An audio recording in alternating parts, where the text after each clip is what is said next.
All right. Shalom, Akim. Shalom. This is the brother Ba'ar coming back to you again with another daily exhortation. And before I start, I want to give all praises, honor, and glory to Yahweh, Bahasham, Yahweh Shah, Bahasham, Rakah, Kodash.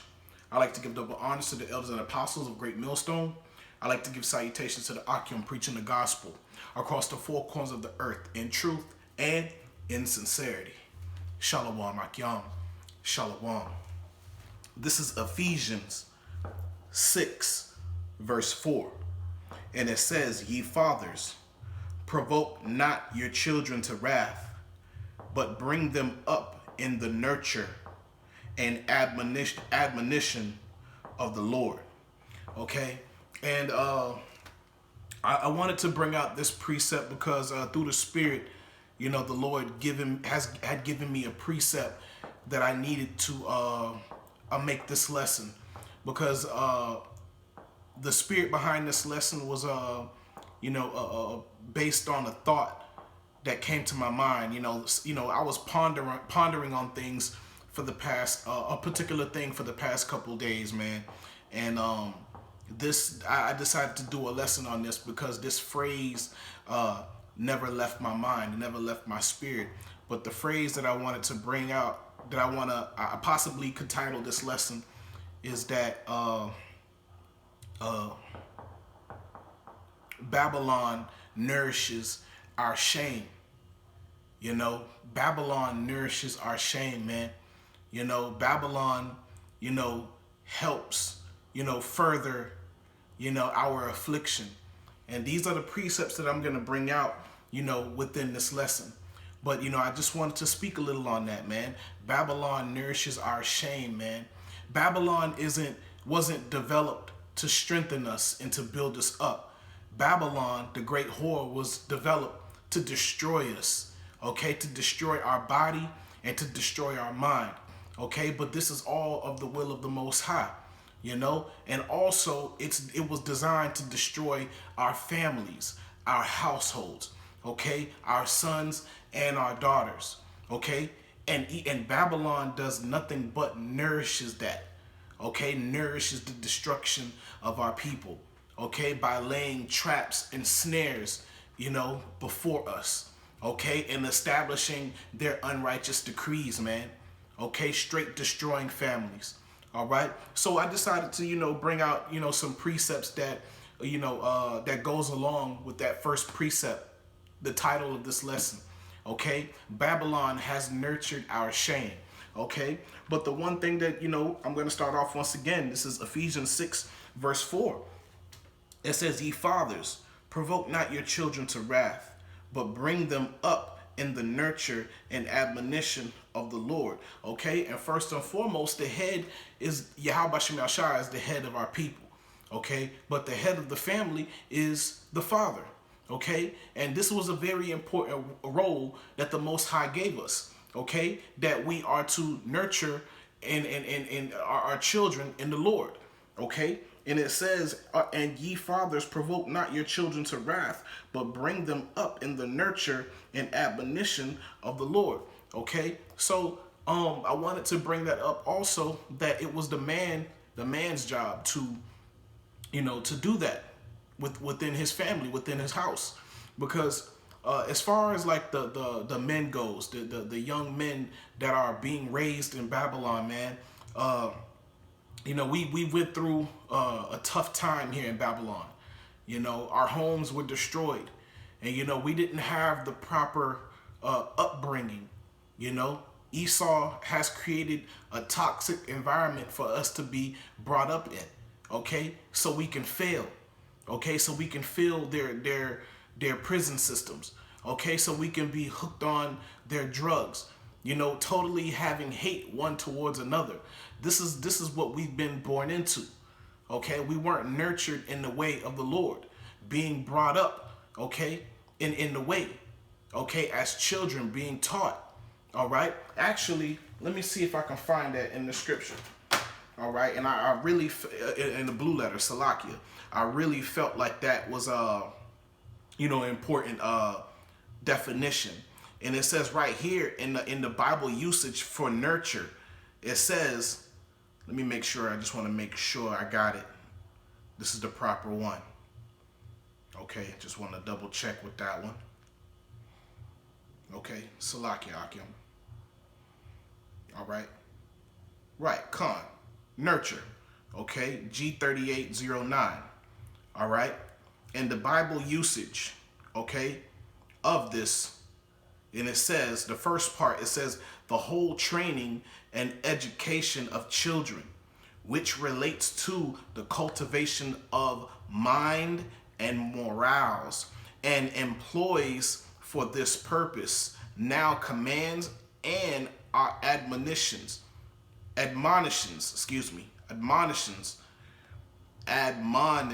okay, now reproof and punishment. It also includes the training and care of the body. Part 2, and it says, whatever in adults also cultivates the soul, especially by correcting mistakes and curbing passions, man. Okay, and this was something that was supposed to be done at birth, man. Okay, starting at birth, within our families when we're raising our children. Okay, both sons and daughters. But we lost that. Okay, and here in Babylon. All right, so let me continue. I'm gonna continue to break these things down as I go through these precepts. Yahweh Shem Yahshua Ratazah. All right, so let me go to Proverbs verse 22. Proverbs verse 22. Woo, Salakia. All right, and 16, if I'm not mistaken. What is that? Proverbs 22, verse 6. And it says, train up a child in the way he should go. Okay, and when he is old, he will not depart from it. Okay, and we weren't taught the ways of the Most High, man. We weren't trained in the way of the Most High, because once our homes were destroyed by Esau, a lot of us men, especially, and daughters, we had to find our way in the darkness here in Babylon, man. We were dead, man. We had no understanding of ourselves. We had no knowledge of ourselves. We had no knowledge of our purpose on this earth. Okay, and we had to learn to navigate. We didn't know who our enemies are. We didn't know these things. These things we were completely left in the dark about. We didn't understand why these things happened to us and how we got here. Okay, we weren't taught these things. Okay, and once more, I have to add this into it also. Our parents are children. They were children too in Babylon. Okay, they experienced the same curses that we experience. Okay, they were blind. If the blind lead the blind, both of them shall fall into a ditch. Okay, and this is what happened, man. You had blind and broken parents who had and raised blind and broken children.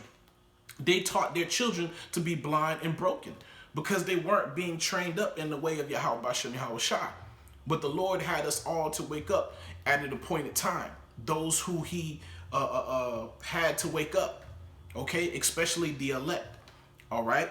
So once again, Proverbs verse 22, verse 6, and it says, "Train up a child in the way he should go, and when he is old, he will not depart from it." And this is very important because this is why having establishing a righteous household, in the way of the Lord, man. Because when you raise up your children in the way of the Lord, when they get older, they're gonna reestablish that way. When they have their own families, okay, they're gonna establish the way of the Lord when they're out in the world, when they're traveling, when they're interacting with different people in the world, okay, and within your nation, okay. We're supposed to have these things instilled in our mind, But this is why the Lord has shown His mercy unto us, man, okay, and had us and had that we repented and returned unto Him and to be reborn in our minds. Okay, because He is our Father. Okay, we have to be reborn in the Spirit and be retaught and be raised up and built up. This is a marvelous work of Yahweh Bashem Yahweh Shai, man. That He's taken us even at our old age, wiping us down, cleaning us up, okay, having us repent, cleaning our minds, okay, removing the ways of the world from our spirit.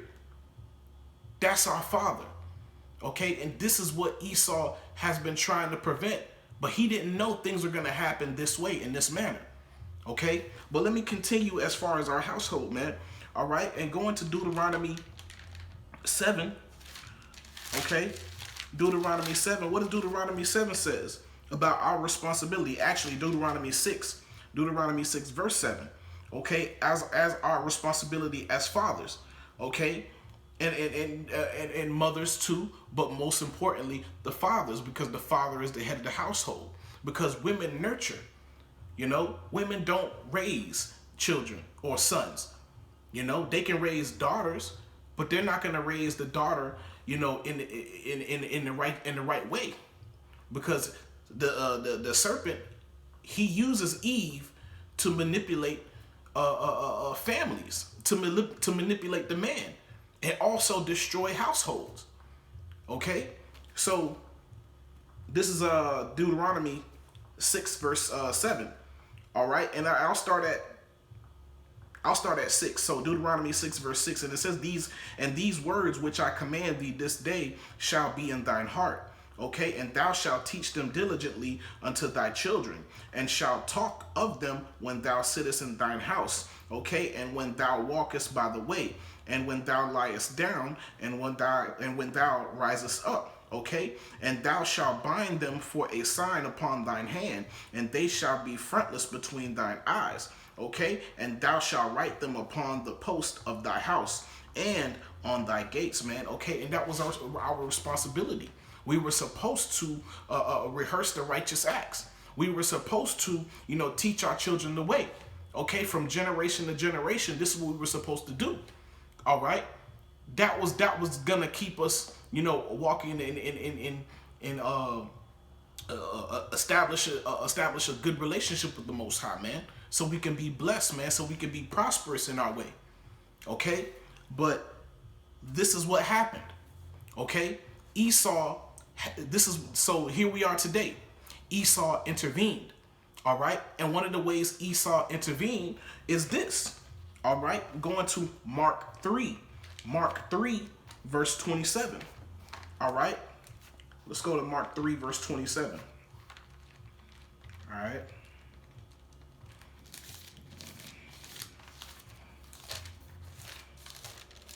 All right. Mark 3 verse 27, and it says, oh man, all right, and it says, no man can enter into a strong man's house and spoil his goods, except he will first bind the strong man, okay, and then he will spoil his house, okay. So this was the plan of Esau, okay. Esau knew he couldn't destroy us until he bound the strong man in the house. Now all of this has happened because it's the will of the Most High, okay? But the wicked shall not go unpunished, okay? Even though the Most High used Esau to do it, Esau is not going to go unpunished for the things that he's done, okay? He's not going to just sit back and watch us get punished and judged by the Most High, and he don't get punished and judged by the Most High, okay? But this is how Esau started to destroy our families, okay, by binding the strong man, okay. So let me bring out this next precept. All right, so they had to destroy our homes in that manner. All right, they had to destroy our homes in that manner, because even in hardcore captivity, a lot of our families still had structure, even in hardcore captivity. We weren't completely destroyed in that fashion. Yeah, we had to keep the ways of Esau. Yeah, we had to, go out in the field, and pick cotton and build their homes, okay, plow their fields and to do stuff like that. Yeah, we were in captivity, man. We were destroyed in that manner, but we still had a family structure. Okay, so this is in Mark.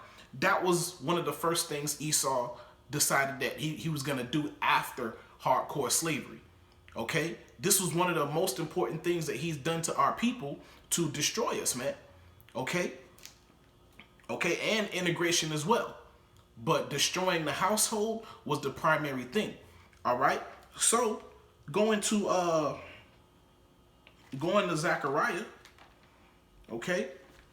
Instead of just leaving us as we were, you know, in hardcore bondage, you know, and still having a family structure, you know, what does the scripture says about Esau? What did Esau do?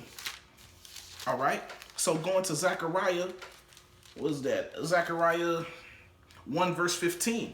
And it says, and I am very sore displeased with the heathen that are at ease, for I was but a little displeased, and they helped forward the affliction. So they helped forward the affliction, okay, by destroying our homes, by destroying our families, man.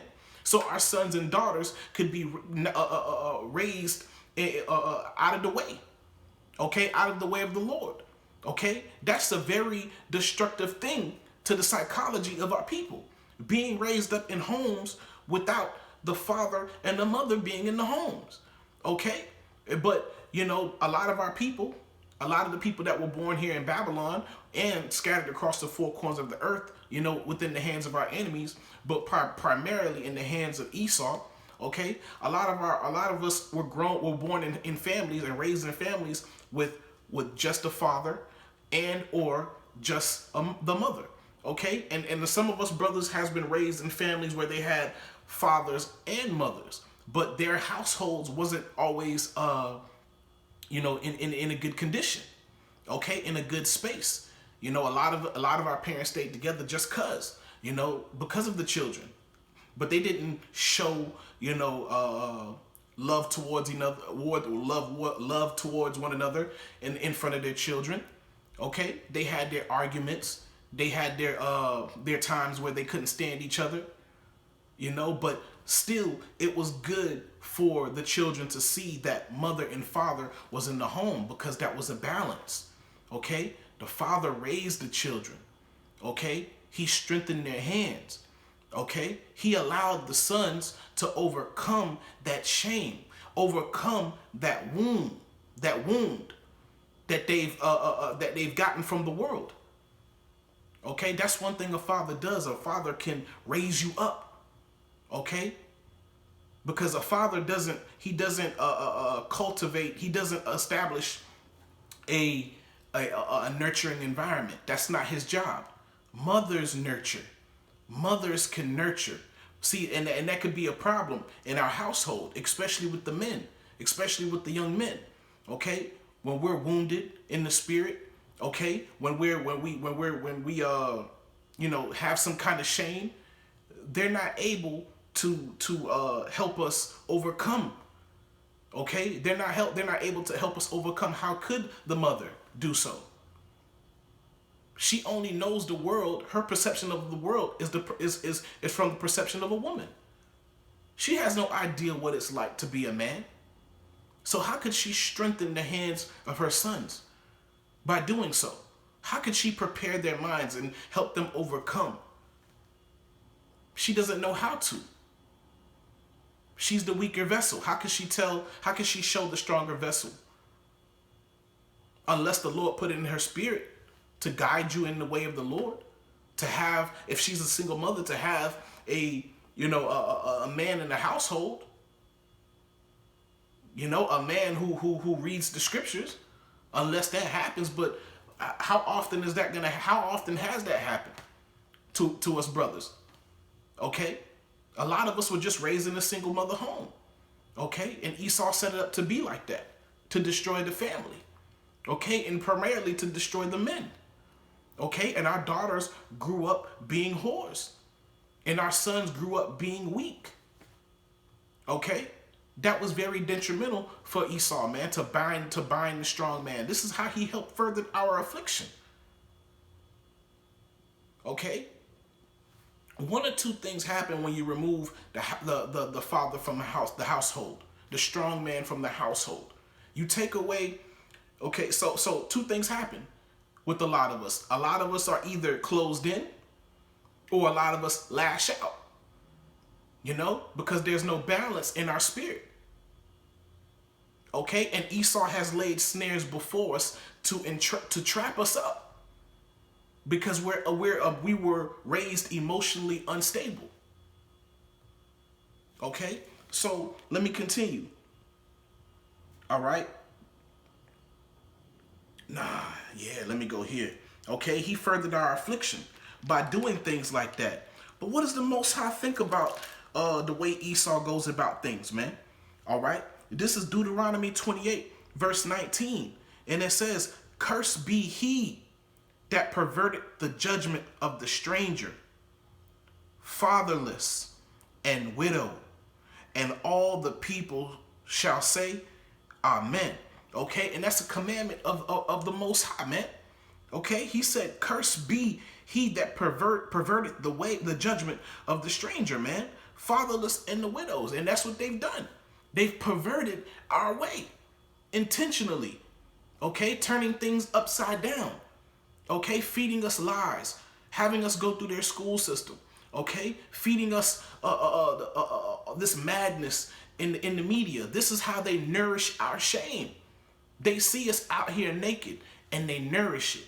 This is why Babylon is called the whore. Okay, Babylon is like a single mother raising children, nourishing the shame. Okay, not being able to raise men and daughters. Babylon isn't developed for that. Babylon is there to destroy sons and daughters, to destroy families. This is what happened when you bind the strong man. Now those children grow up emotionally, messed up, screwed up, unstable. Isn't that how Babylon operates? They've nourished that. Okay, they haven't taught our men to overcome those things. They haven't led our daughters in a righteous path. They weren't showing our daughters what a righteous man looked like. Giving them an example of a good man, a good father, a good husband. No, they've been given examples of thugs, athletes, entertainers. Yeah, date those guys because we control those guys. Don't worry about it. Date those guys. That guy that you're with who's actually a good guy, leave him. Matter of fact, put him on child support. And this is what they've done. The Lord say, "Cursed be he that perverted the way." Okay?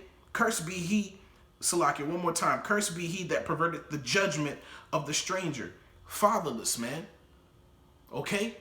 A lot of us grew up fatherless. And a lot of us grew up motherless, man. Completely destroyed, off balance. Okay? Remember, one or two things that we do. We close in, we hide from the world, or we lash out. Okay? So, let me keep going, man. So we know that the Most High hates these things, man.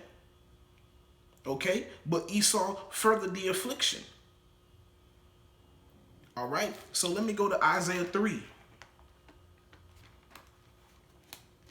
All right? Salakia, Isaiah 3.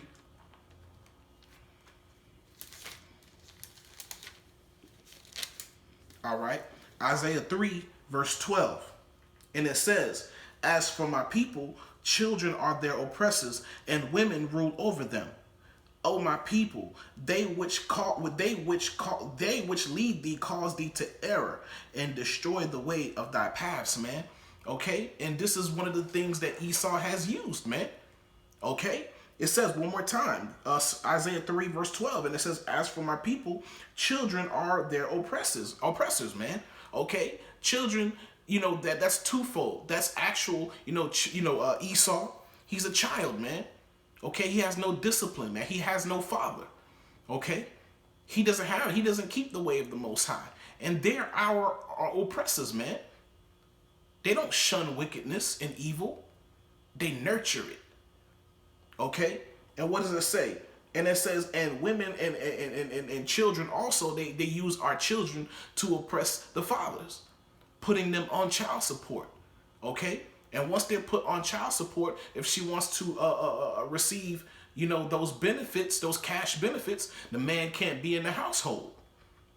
And this is a device that Esau has created, man, to destroy household. But ultimately, that's the will of Yahweh Bashim Yahushua, man. It's the will of the Most High to do that. All right? And it says, and women rule over them, O my people, they which lead thee cause thee to error. And that's these so-called pastors, man. These so-called pastors cause our people to error, man. Okay? They're not telling our women, they're not having our women repent. They're not rebuking our women for the things that they're doing. All these single mothers, they're not rebuking them for being whores, for leaving their husbands, okay, for taking child support and having their men kicked out the house. Okay, nah. These pastors, they actually promote that. Bring them all into the church. Bring them into church every Sunday. Yeah, these same women that take these child support checks, that kick the fathers out the house. Yeah, they drag her, she drag her and her 8 children into church every Sunday. And you think the pastor rebukes her for that? No, he doesn't. Because in his mind, that's money. In his mind, that's what they call that, an annuity, a potential annuity. That's money for life. Especially if there's daughters amongst the children. Yeah. Mom, the ghetto mama had done that. And they're not being rebuked for that. Okay? And it says, they which lead thee cause thee to error and destroy the way of thy paths, man. Okay? Not rebuking the mother. Okay? The pastor and the mother, what did they do? They destroyed the way of the paths of the children, man. Okay, because they're both working for Esau, the so-called white man, to completely destroy our homes, man, to lead our children in the paths of wickedness, man. What else are we learning when we're inside these churches, man? The law has been done away with. This is why the mother isn't rebuked. This is why the men aren't rebuked for the wickedness and evil that they've done. They come into church, they give tithes, they sing songs, they go home. Just believe in Jesus and everything is going to be A-okay. Esau done that on purpose. Once again, he's nourished our shame. He's made sure that he surrounds us with complete error. Okay? So, let me continue, man. All right? Let me go back to Deuteronomy 28. Okay, and this is all a part of the curse of the Most High, man. This is all the will of Yahweh Bashim Yahushua, man. All right, this is Deuteronomy 28, and let me see. It says, I'll start at 54. Okay, and it says, and thou, yes, at 54.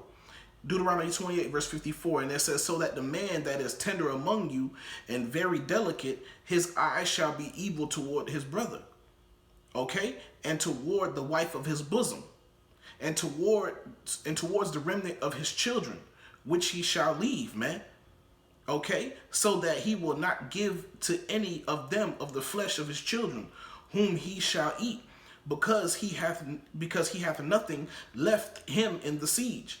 And in the straightness wherewith thine enemies shall distress thee in all thy gates, man.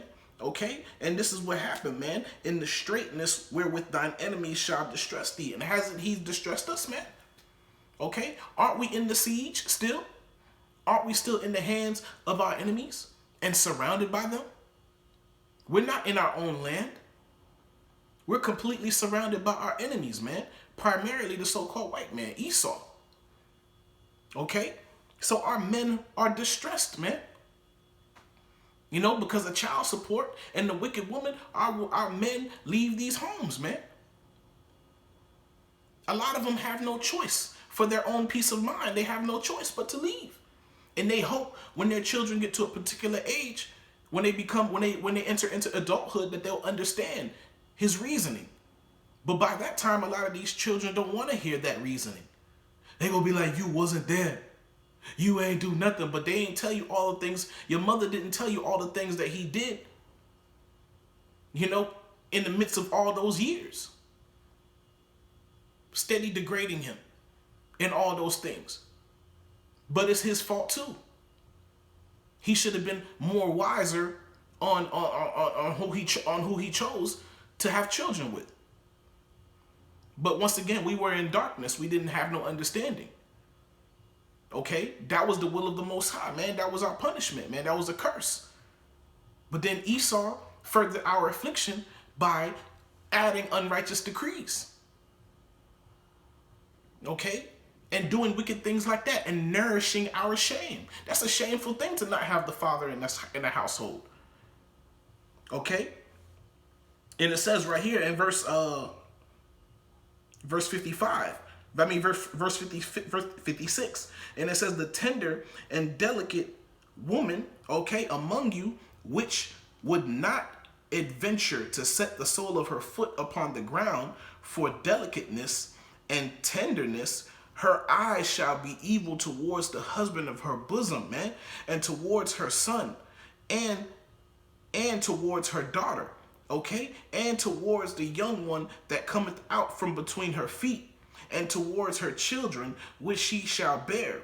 For she shall eat them for the want of all things secretly in the siege, man, and straightness, wherewith thine enemy shall distress thee in thy gates, man. So the woman played the part too. Our parents, our households just went off, man. Okay, the men, their eyes are evil one towards another. Okay, leaving their families, and the women, okay, once again, the tender and delicate woman among you, which would not adventure to set her soul upon the foot, set her sole of her foot upon the ground, because women aren't supposed to really walk on the ground like that. They're really supposed to have shoes on, have soft feet, you know, being delicate, real soft skin, long hair in their glory. They're supposed to be like that, man, and raising children, okay, in the image of Yahweh Bashem Yahushua, okay, by the Father. You know, she's supposed to carry on the will of the man of the household, man. And if that's a righteous man, then she's supposed to teach her children in the righteous way until the sons grow up to be men, you know, grow up to a point where they can, you know, be coached by their father, be taken under their wings, you know, and be tutored by their fathers and great men, and daughters as well. Okay? So, Salakia. All right? And it says, for delicateness and tenderness, her eye shall be evil towards her husband, the husband of her bosom. Isn't that most relationships today? Remember, our parents were once children too, and experiencing these same curses. You know, you got broken people raising broken children and damaged children, not being able to protect them, not being able to give them the understanding. But once again, this is the curse of Yahweh Bashem Yahushua. This is the curse of one of the curses of the Most High. All right. So continuing, and it says, her eye shall be evil towards the husband of her bosom, and towards her son, and towards her daughter. And a lot of mothers don't get along with their daughters, man. It's like an envious thing.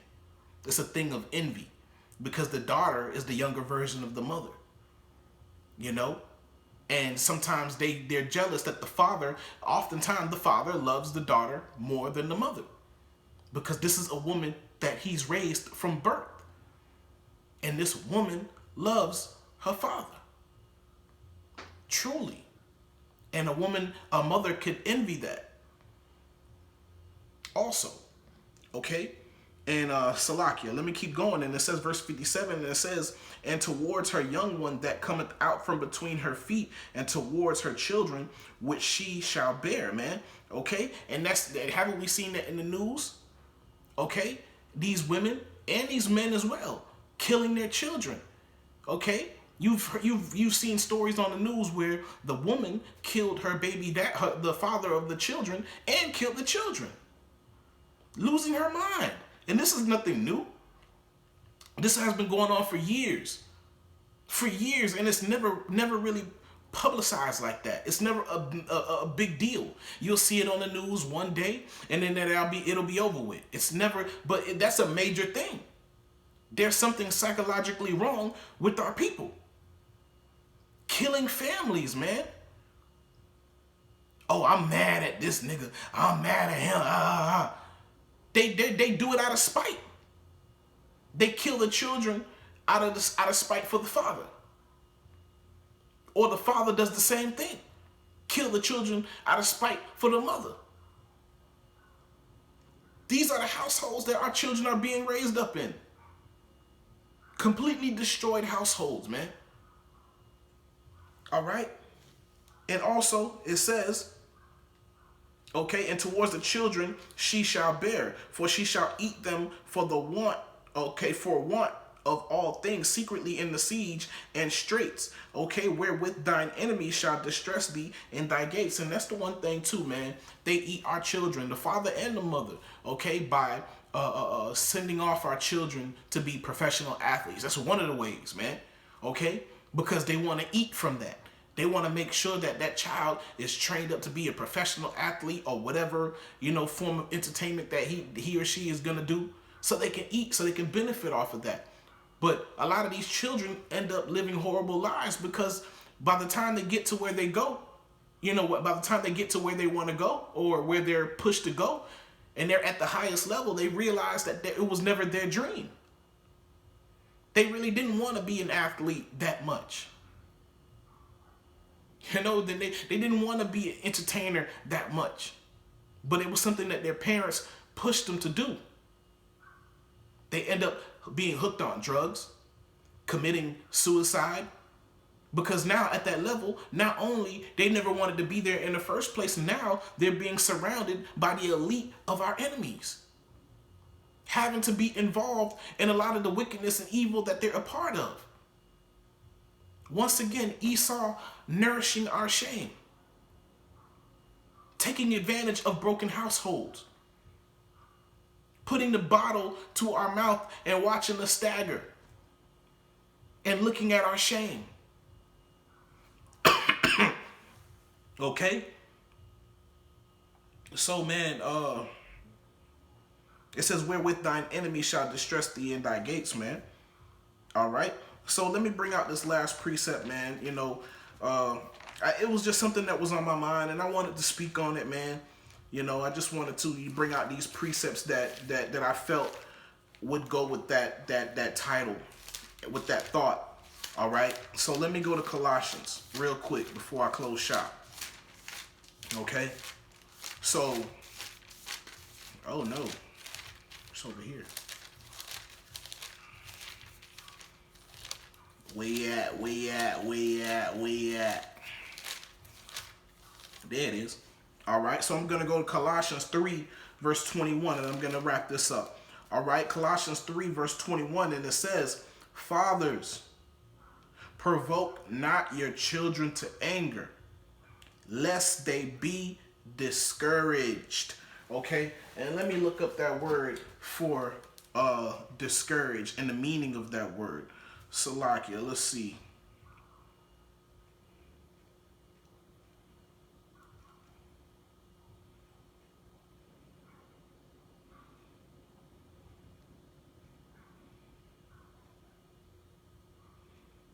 Colossians 3. And let's see where it's at. Salakia. All right, Salakia. Colossians 3, verse 15. No, it's 21, Salakia. All right. So, discouraged. And our children has been discouraged, man. Okay, by their mothers and their fathers. Okay, discouraged. G120. All right. And what is the outline of that? What is the Bible usage of that? It says to be disheartened, dispirited, broken in spirit, man. And this is a dynamic of our captivity. This is a dynamic of our a part of the curses. You know, a lot of brothers, we go through different things that are in the curses, man. But the scripture says to be disheartened, dispirited, okay, and broken in spirit, man. Okay, and this is what happened to us, man. You know, whether we're in you know, when we're in a single parent home, whether with our father or our mother, man. But in particularly when the father is not in the home, the mothers can be verbally abusive. Okay, and for a son to go through that, he could be disheartened, okay, and dispirited and broken in heart because he's wounded in the spirit. Okay, he's shamed in the spirit. And what is the mother going to continue to do? Is nurture that shame. Now, you may have mothers that will comfort them, but there's no way possible she knows how to understand and to tap into his manhood, to help him overcome his wound, overcome his shame. But a father will be able to do that. But likewise, a father can break his son, okay, by making him overachieve, okay? Then he will learn to resent his father, hate his father, not want to be like his father. See, these things happen on both sides. In a single parent home, there's no balance. He doesn't have that comfort of his mother after being so hardened. You need that mother around for that nourishment and that comfort. Okay? So, you know, I tried to bring a balance to this lesson, man, you know, to the best of my ability, even though my, you know, situation, you know, was different, but I still tried to share these experiences with you, Akim, through the scriptures, you know, so we can edify the body, you know, and I hope you brothers were edified, man. I want to give all praises, honor, and glory to Yahweh Bahasham, Yahweh Shah Bahasham, Rakah, Kodash. I like to give double honors to the elders and apostles of Great Millstone. I like to give salutations to the Akim preaching the gospel across the four corners of the earth in truth and in sincerity. Shalom, Akim. Shalom.